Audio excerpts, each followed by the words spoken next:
Grew up in the Midwest, have two sisters, mom and dad are still married after 38 years, moved out here when I was about 31 from Michigan, bought a business and kind of made the transition out here to be closer to family. I think the pressure of moving out here, my ex-wife wasn't a fan of moving out here, didn't want to be out here, didn't have any family out here, so it was tough.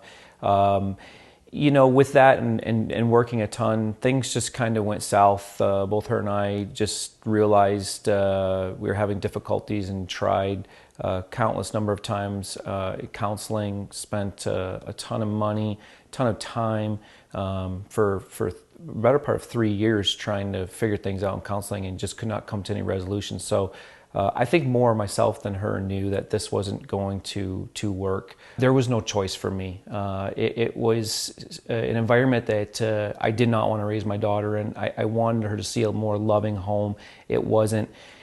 But with that said, it was absolutely one of the hardest choices I've ever had to make in my life, especially, you know, knowing that I would be a single parent and my daughter would not, you know, have that unit from a marriage, that traditional marriage, I should say. I would say about 4 months into it, she decided that this was not the place to be for her, and she was going to take my daughter, move back to Michigan, and there was no really warning.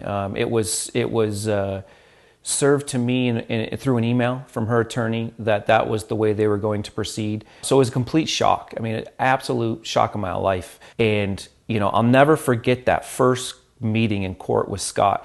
I was a wreck. I thought for sure I had, you know, was on the losing end, obviously, and was petrified to lose my daughter.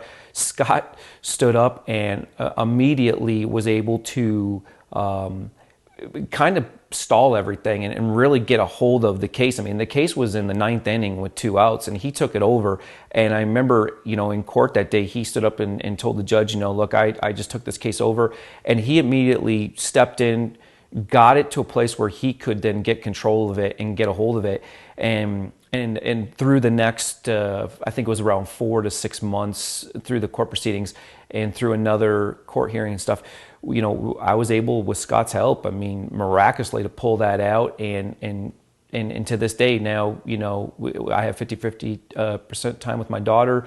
Things are great. For me, I feel like Scott not only was an attorney that won it, but he became kind of and a friend in a way. He was somebody that was a reassurance for me in those times where I was just, you know, when you go through those things, your mind is just aloft. I mean, you can barely work, you can barely, you know, function day to day because you're just so traumatized by the things that are happening. And during that time period, he was able to keep me focused and calm and really got me through it. I mean, he was a huge asset besides the legal side of it, from a personal side of it. And I really appreciated that. And, you know, to this day, I'll be thankful for him basically giving me, you know, that life that I wanted with my daughter.